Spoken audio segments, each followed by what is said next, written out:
سورج کے لیے اللہ نے ضیاء کا لفظ استعمال فرمایا اور چاند کی روشنی کے لیے نور کا استعمال فرمایا۔ مفسرین فرماتے ہیں کہ ضیاء سے مراد وہ روشنی ہے جس میں تیزی، حدت زیادہ ہوتی ہے،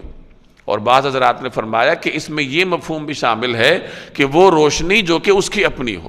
اور نور میں اس روشنی کے دھیمے پن کی طرف اشارہ ہوتا ہے۔ تو سورج کو اللہ نے تیز روشنی دی ہے، اس کے اپنی حکمتیں ہیں، اور چاند کی روشنی میں اللہ نے دھیما پن اور مٹھاس پیدا فرمائی ہے، کیونکہ چاند رات کو ہوتا ہے، اور رات کو اگر سورج کی طرح تیز روشنی ہو تو انسان کے لیے آرام مشکل ہو جائے۔ رات تو اللہ نے آرام کے لیے پیدا کی، اور دن کو اگر سورج کی روشنی چاند کی طرح دھیمی دھیمی ہوتی تو انسان کے لیے کام کرنا مشکل ہو جاتا۔ چنانچہ سورج کی روشنی میں جو اللہ نے تیزی پیدا کی ہے وہ انسان کے فائدے کے لیے، انسان اس کی روشنی میں کام کرتا ہے، اور اب اس کی روشنی کو توانائی کا ذریعہ بنا رہا ہے، سولر انرجی کے نام پر۔ تو بہرحال یہ اللہ تبارک و تعالیٰ کی اپنی حکمتیں۔